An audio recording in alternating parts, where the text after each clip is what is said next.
Welcome to Mastering the Numbers, your go-to podcast for a deep dive into the world of business and entrepreneurship. I'm your host, Joe Mallo. Join me as I sit down with successful business owners to uncover their journeys, learnings, successes, and future plans. From market trends to personal stories of triumph, Mastering the Numbers delivers invaluable insights to fuel your own entrepreneurial spirit. So grab a seat and get ready to be inspired. All right. Hello, everyone. Welcome back to Mastering the Numbers. I am Joe Mallo with Elite Edge Consulting Group. We're powered by Focal Point Business and Executive Coaching. My guest today is Jackie Hudson. She's the managing partner with Atrium Apparel, but she's also starting up another business called Piper and Mint. We're going to talk a little bit about both of them today. Jackie, I really appreciate you taking part today. Thank you. Thanks for having me. Excited to be here. Yeah, absolutely. Can you do us a favor? Tell us a little bit about Atrium Apparel, and then also tell us about this new endeavor you're embarking on as well. Yeah. So Atrium Apparel, we are a private label manufacturer. So if you think about companies that sell products or create brands, we're the manufacturer sometimes behind the curtain. So everything we do is for other people's labels. And that can be from helping create and concept, design, manufacturing and sourcing overseas down to distribution. So my business sits within a 250,000 square foot warehouse and distribution center. So we also have the back end capabilities to ship direct to consumer, B2B. So our clients range everywhere from specialty retail. So think your Bath and Body Works to your Big Lots, all the way down to companies that maybe have been doing something as a side hustle or a hobby, and they're really ready to scale and go overseas. That's our sweet spot. We manufacture globally, literally across the world: China, Bangladesh, India, Vietnam, South America. So we really have a global reach with the products we make, depending on the price points and the quality, and again, just country of origin of where you want to be. So it's really fun. I'm a product junkie. My background is in corporate retail, specifically merchandising and product development. So I love product. I've always loved product. So I worked the corporate side in these mega retailers. I worked for Abercrombie and Fitch corporate and the Limited and Justice. And so I definitely got so much learning, so much experience in regards to the corporate piece. But I always knew I wanted to be an entrepreneur. I've been starting businesses since I was very little. I sold my Beanie Babies in 5th grade for $5,000. I've always been a hustler like that. So, but for me, having that corporate background and that kind of safe space to learn and be supported and learn the structure was really critical for me in my journey to now be doing what I'm doing. So, I spent over 13 years in that corporate retail job and got kind of offered to take a different approach, like to move to the manufacturing side. I was approached by my now business partner who said, I have a business that's poised for growth. I just need someone to come in and really grab the reins, and it could be a super entrepreneurial journey. I came in as a salaried employee. So that was really the goal, was just to try something different, to not be in corporate retail and work for more like small business side, and where in a company where I get to now service multiple clients and multiple product categories, where when you work on the corporate side, you're siloed into one category, usually one specific, t-shirts, jackets, tops, bottoms. And here I could do everything for a multitude of customers. So it was really a different opportunity for me. So came in, had a very small team of 3 of us. I had 1 designer and 1 assistant and me. And we had an operations side, but it was very small at the time. It was actually mostly sublet out to third-party companies. And within the first 6 months, I land my first $1 million customer and realize I can replicate this. Like, there are people out there who need better merch, for lack of a better term, or better product, or they're selling tools to mechanics, and holy cow, they could build a huge lifestyle brand out of what they have. So we kind of come in and we not only find existing businesses that might need help, but opportunities where distribution channels exist, but they maybe don't have the merchandise or the lifestyle branded item play to go with it. So as I started to get into this and realize, okay, there's opportunity here. We have the structure, we have the infrastructure, we have the factory base. We just need to get our name out there. We need to start finding the companies that really could use our services. I approached my then boss and said, hey, I could see big growth here. I'd love to have a sales commission or some type of structure where I'm bringing in revenue and I'm getting a financial compensation for it. And the story got kind of flipped back to me and said, well, I don't, he wasn't really in love with this whole sales model idea. He's like, but I see what you bring to the table. I can tell that you have this entrepreneurial spirit, and I could tell you want to own and drive.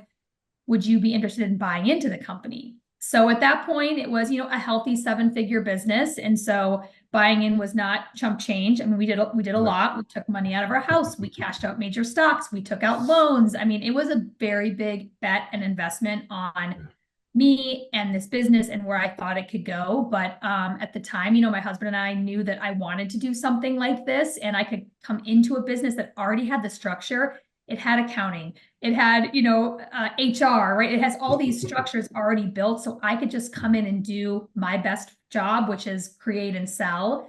And so we took the leap, and I ended up buying in, and that was over 7 years ago. And now we're running a very healthy 8-figure business. And so my team is gone from 2 to 12, and we have interns, at all times. And we have this dynamic team of employees I used to work with that I was able to go and recruit out of corporate and say, hey, come to the other side. Let's try something different if you're up for it. And everyone has, come, and they're all still there. And so we built this great culture, this great team. And I have 2 great business partners that support me, but really stay out of the day-to-day. They have other businesses that they run. So they're there to support, help guide, and help mentor. But I really get to kind of run my show in regards to the product side of it. And then I have an amazing distribution partner that I work hand in hand with, who manages the operations side of our business.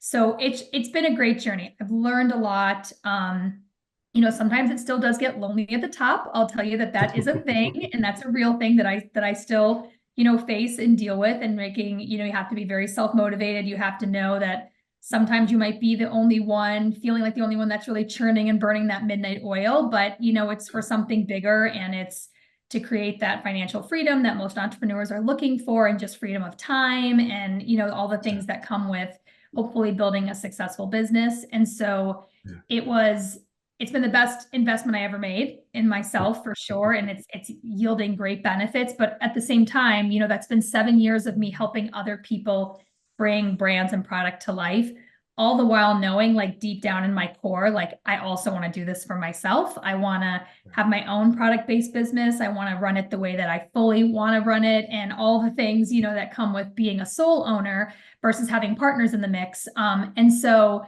I've been sitting on an idea for over 10 years. A friend actually was the one that planted the seed of an idea based on a personal experience we were both having. So we were both new moms. We were new nursing mothers, and waking up with horrible night sweats and not realizing that that's kind of part of women's health hormonal journey that can happen. And so she approached me saying, there's got to be something in the market for this. And we looked, and there wasn't. And so 10 years ago, we started kind of tinkering with this idea of creating some postpartum pajamas that are nursing friendly, that help wick sweat away, that are really comfortable to sleep in. And, we had job changes and more babies, and things kind of fell to the wayside. And then you fast forward 7 years, and I'm here at Atrium, and I'm like, I know how to do this. Like, I do this all day long for people. Why am I not doing for this product idea that, we've been sitting on for years, and that there's still an open void in the market?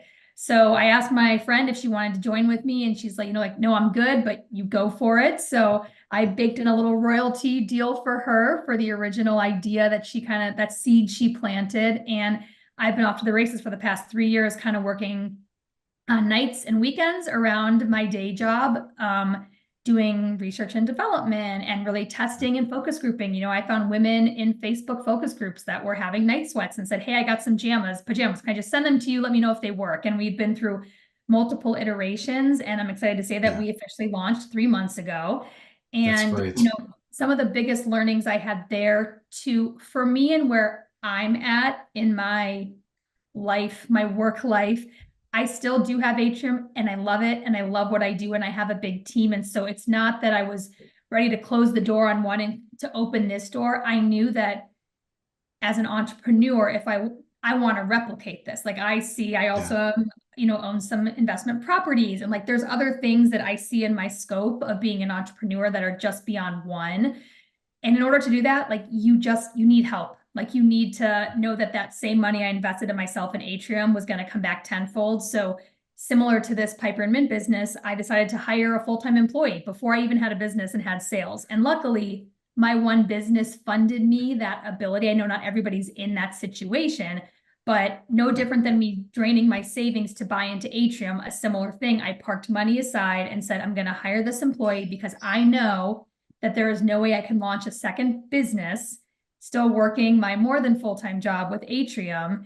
But it was possible. I knew it was possible. Yeah. And so I have someone that does she manages my social media, built my website. She's, an amazing just recent college grad who loves learning and understands technology. And if she doesn't know it, she figures it out and watches a YouTube episode, and she's off to the races. So, one of my suggestions for other entrepreneurs, if you're looking to scale up, if you're looking to start and maybe you do have a day job, it's like, if you can afford to bet on yourself, even interns. I'm a huge proponent of interns. There are dynamic college students that are looking for opportunities, whether it's paid or even unpaid. So if you have local universities or colleges around you, like, call the career service centers up. There is amazing talent, very affordable talent that could take a lot of things off of your plate so you can focus in your zone of genius. And I think that's one of the biggest things I've learned throughout the 7 years of being at Atrium. I know what I'm good at and I know what I'm not good at. And so I could spin my wheels and keep spending my time and energy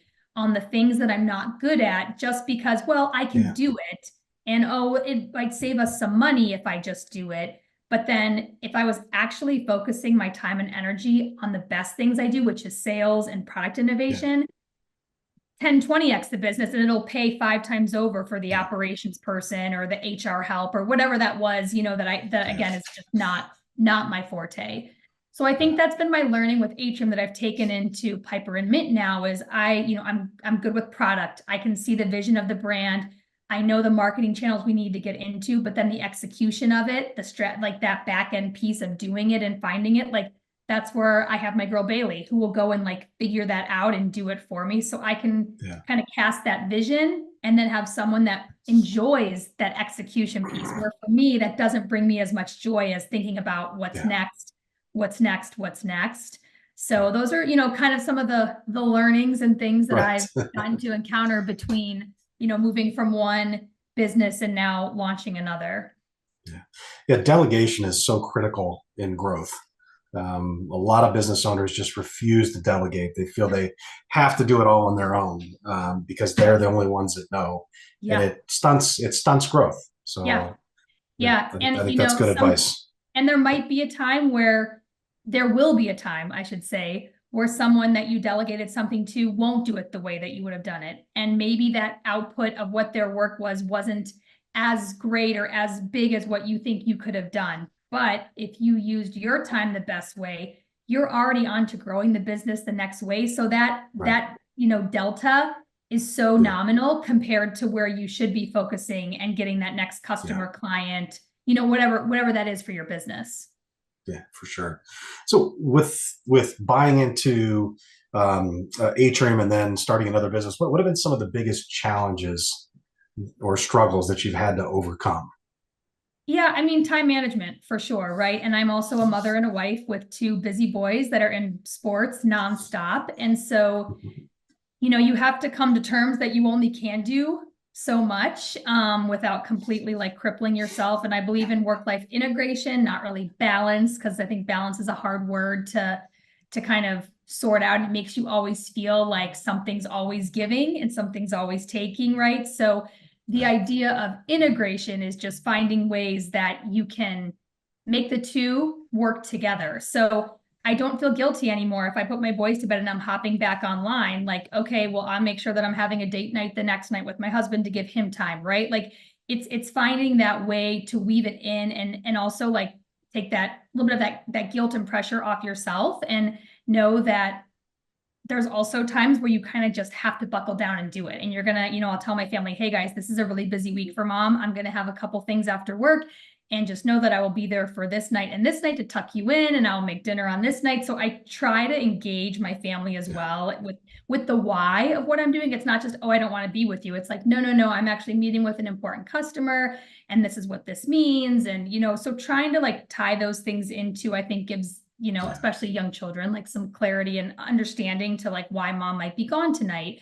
But I think, again, it really comes down to continuing with that delegation. I still something I for sure struggle with, is what I can pass off and not, but I'm getting better at it. And I also have my team that reaches up to me and says, let me take this off your plate. Like, you don't need to be doing this. So I'm lucky that I have that from both sides of the business. I have the most amazing employees that want to help me and want to see me succeed and the businesses succeed. So yeah, I mean, I think, again, finding the right time to do each business. And some weeks it is 150% Atrium.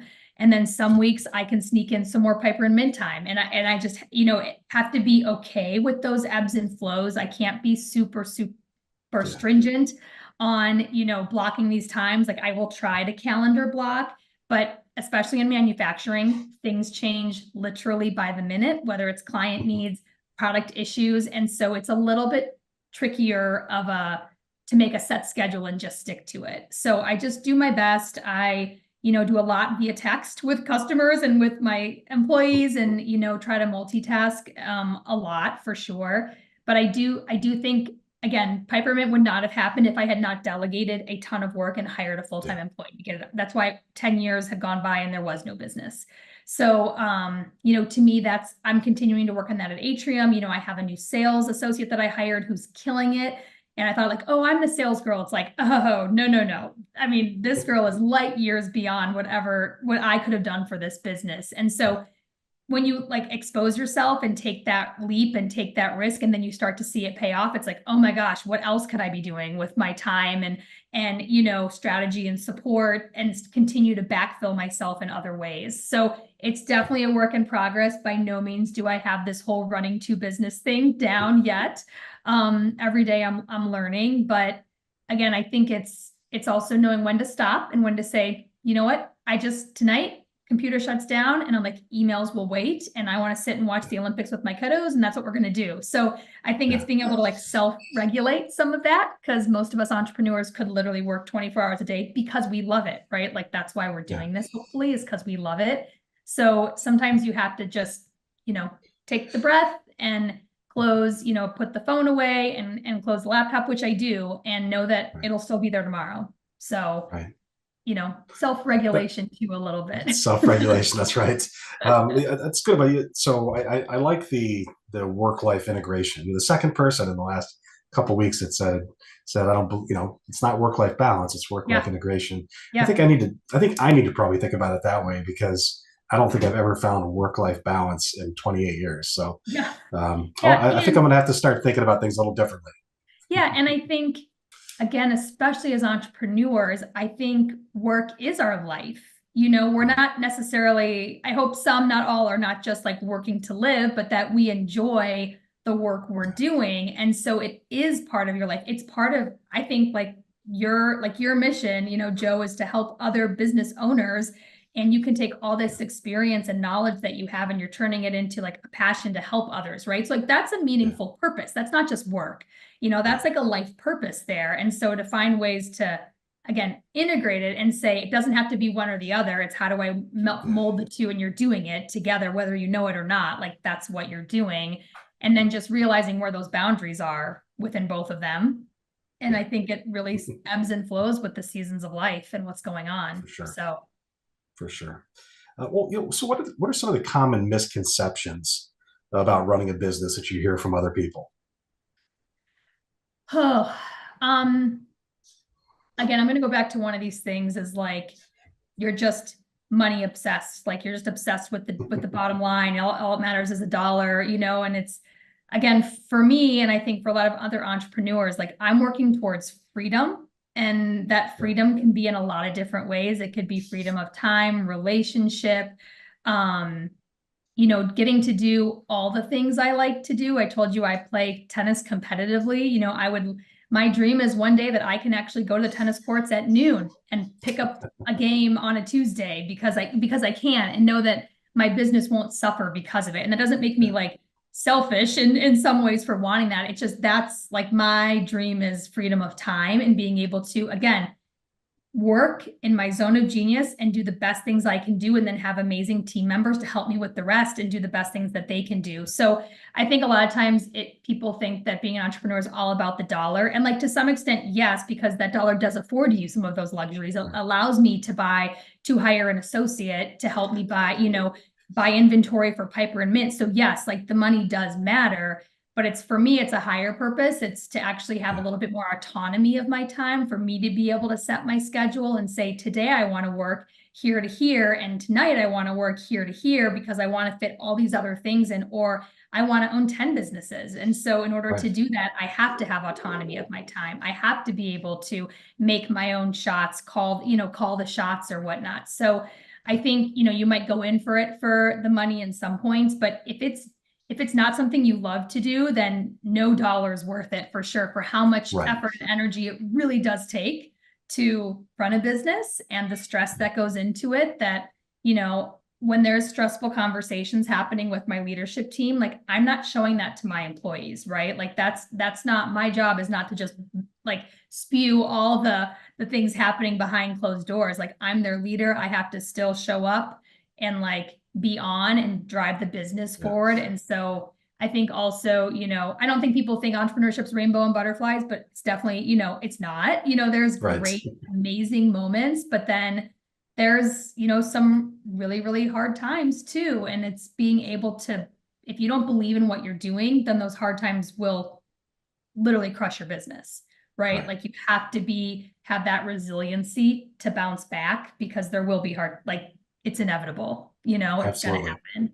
So, sure. So yeah, I think doing it just for the money is like a misconception. And then also maybe, influencers now with social media make sometimes things look really easy and automatic. And so, that's probably another misconception, is that, well, anybody could start a business. Like, well, yeah, actually what's amazing is that anybody can start a business, but do you have the resiliency? Do you have the passion? Do you have the drive to keep it going when all of a sudden your follower count's growing like this and you're seeing someone next to you that's just blowing up overnight, right? So that's the reality, I think, behind the smoke and mirrors.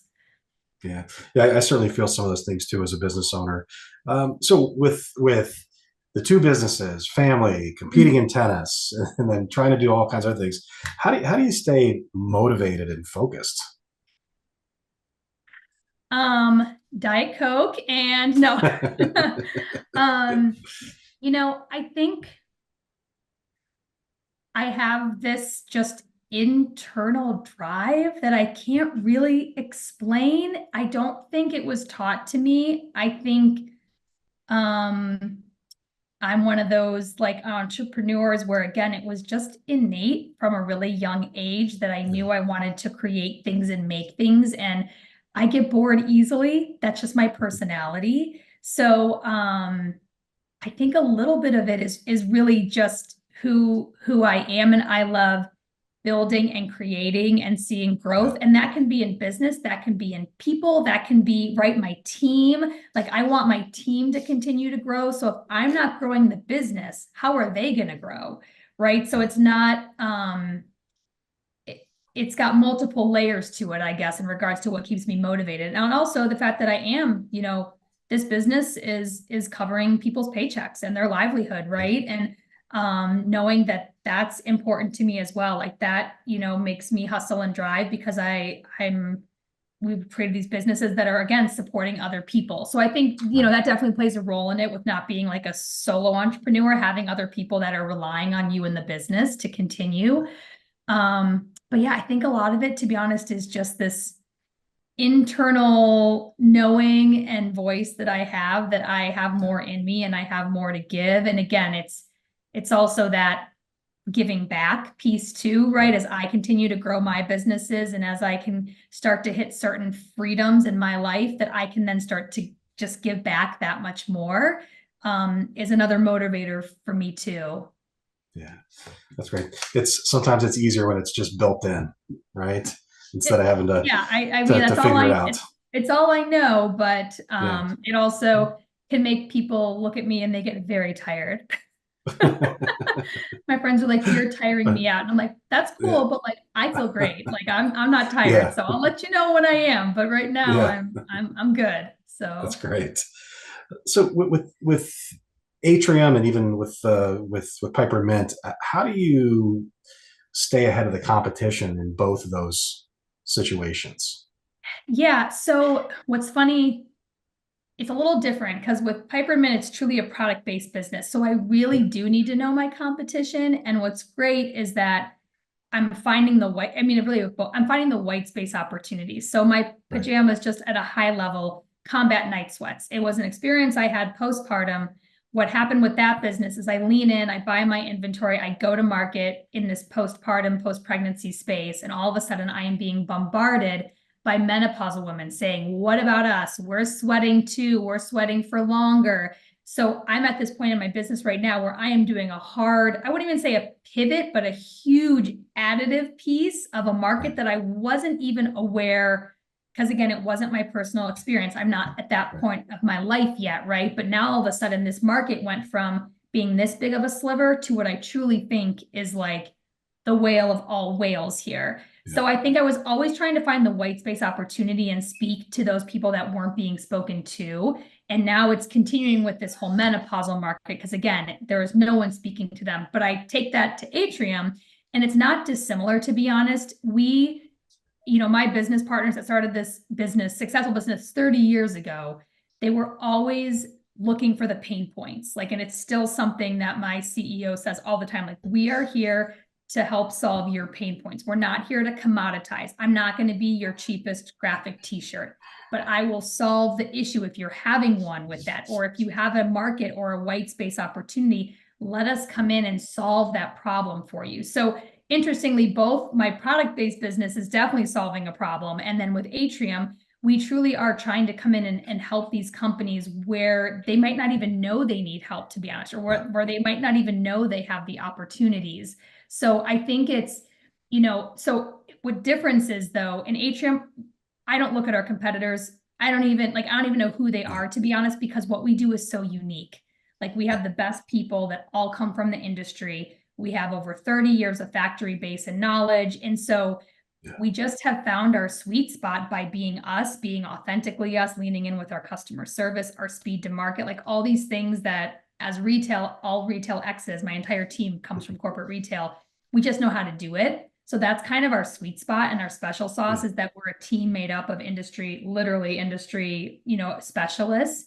And we're not going to come in and try to kick some other guy out. Like we're going to come in and add to your business. So we kind of almost curb competition in that way. We don't even go in trying to have this competitive edge and kick who you're using out. It's like, no. Let us find the person that's not even servicing you. They don't even know about right now. Yeah. So it kind of puts a different approach to business that way. When you kind of say, you know what? Competition doesn't really matter. We're going to do what we do best and drill down on it and just like go hard and find the unlocks and keep moving with it. Yeah. That's a great approach. So where do you see these two businesses in the next 12 to 36 months? Yeah, I mean, with Atrium, again, as I mentioned, I have a dynamic new sales lead that's come in, and then we have the most amazing team of merchants and designers that can bring ideas and concepts to life and service customers. So, as one engine keeps firing, the next engine keeps supporting them. So I continue for Atrium to just see us opening up new markets. We are a manufacturer that's been predominantly in the retail space, and we've recently unlocked a new market as brick and mortar retail continues to struggle, as some people know. We're now working with convenience stores, and we're selling merchandise. If you go into a 7-Eleven and buy a 7-Eleven Slurpee t-shirt or hat, Atrium made that. So we're getting creative with how we can go and find new market opportunities. We're also trying to work with influencers and other people that are, starting to build their own brand. And so I'm really excited to see, I think that business is going to be really moving into new markets, which we're already doing it, and just how we continue to expand that versus trying to win over this already saturated market of brick and mortar retail and also a struggling market. Like, why go after the struggling market? Like, let's go after the growth, right? So I think that's what's going to happen there. With Piper and Mint, I think, we've just been scratching the surface. We're 3 months post-launch, and the inventory that I own is in a postpartum pajamas, and the inventory I need is menopausal, which t-shirts, which is on the way. My factory is literally cutting as we speak and sewing. So I'm hoping that in the next month or two, I'll be back in stock there. But I'm thinking real big for Piper and Mint. Yeah. We have some exciting collaborations we're going after. There's some really exciting strategy initiatives being put in place. So I have no doubt that Piper and Mint will be a multi-million-dollar product-based business that's helping solve real women's problems of night sweats at all phases of their life. And then also, like I mentioned, giving back. In my business that I've created with Piper and Mint, I have a philanthropic give back in the model built in. So a part of our revenue is going back to provide fertility grants for women and couples that are going through that journey that can't afford it. I personally had my own fertility journey. I was lucky to be able to afford it. And also my company had really great benefits at the time. And so I want to be able to give back to people that aren't in that situation. So as that business scales and grows, we're going to continue to help families couples create their own families as well, which feels really, really good. So again, it's like business solving a problem, but then also doing good for other families and other, again, couples out there that are struggling. So I think, I believe business has not only the the responsibility basically to give back as well. And so I think I see that business kind of really branching out and helping, in major ways and just continuing to grow. Yeah. I think that's a great cause. I'm looking forward to seeing how far the company goes. Thanks. So Me I'll be watching. I'll be watching for sure. Yes. Yes. What's the best business advice anybody's ever given you? Gosh, I mean, there's been a lot, and I read a lot of business books, but I think at the end of the day, it's really trusting your intuition. And that goes in a multitude of ways, right? Like for Atrium, I knew there was more that I could do. I knew that I wanted more. So having the guts to stand up and ask for it too. Like I have an old manager that says, no one's going to manage your career except for you. And it's true. You have to take ownership of that and manage up to that. But I think trusting your gut, and when you see opportunities, you're probably not wrong with that, and start to poke holes in things and really, lean into that gut feeling because, that intuition is strong. Like we have it for when you meet someone new and you're like, wow, this person seems amazing. I think this could be a great friend, or the opposite, like, oh, wasn't getting the best vibes from that person, right? Like we all have these gut checks, whether you're an entrepreneur or not. So I think it's just really trusting in that intuition and leaning into it and not, and again, I'm a big believer of testing. I focus grouped the heck out of my product to make sure that there really was a need. It wasn't just like in my head, but if I hadn't followed that gut instinct of like, man, this just seems like something's missing here. Or again, even for Atrium, like there's gotta be some other markets that we're not tapping into, So I really think it's like trusting yourself, trusting your gut, and then surrounding yourself with dynamic people, right? Like you are as good as your team. Like you need to build great people around you so that your idea, your business can thrive. So I think it's first, foremost, trust yourself. And then again, find great people to help support you and that believe in the mission that you're trying to accomplish as well. Yeah, that's great advice. So on the other side of that, what advice would you give to a business owner that's maybe 2-3 years in and they're struggling or they're stuck, trying to get to the next level? Yeah, I mean, I think it's probably getting really clear with yourself on what that stuck is, right? I'm a big believer in, I'm going to use the word manifestation, but like visualizing is another great way to say it, like really seeing where you want to go. So how much of that stuck is yourself holding your own self back because you have doubts, because you're not sure? How much of it is truly like, wow, the team I have is not right, or maybe the business model I thought was going to be this huge unlock isn't working? Like it's okay to pivot. Like pivoting is critical to still being alive. I mean, that's why, my business partners built this business 30 years ago. It's alive because they've pivoted so many times as the market changed. So I think if you're stuck, if you're struggling, like try to push back from the day-to-day first and get clear on what the stuck is. Is it your own self getting in the way, or is it truly the business? And if it's truly the business, get some mentors, find experts. I mean, everything that I'm doing, I am asking for feedback all the time. Most likely someone's done something similar before you and they've learned a lot. So if you can avoid those pitfalls going forward, right? Like get in those cohorts, find those other entrepreneurs around you that are experiencing similar things, and just have a great brainstorm sesh. But I think it's giving yourself a minute to breathe and get clear on really what the problem is. And then if it is a mindset thing, DM me. I got a lot of podcasts that I can help you with in regards to getting unstuck within your own brain. But if it's truly a business issue, then, Joe's here, and there's lots of other amazing seasoned professionals that can come in and really help unlock what that is, so that you can keep going on what was hopefully, something that you were very inspired to start in the first place. Yeah, great. Listen, Jackie, I really appreciate you taking part in this today. I learned a lot. Awesome. So, and I'm really looking forward to seeing how Piper and Mint goes for you. I really am. Thank you. If anybody wants to get a hold of you for either one of the businesses, Atrium or Piper and Mint, how can they get a hold of you?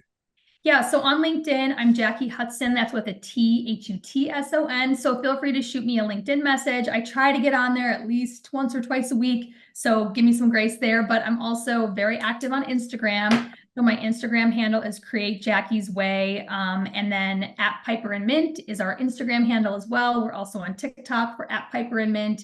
And you can always, my email on my LinkedIn profile is public. You can click on it. It'll shoot right over to my Atrium account.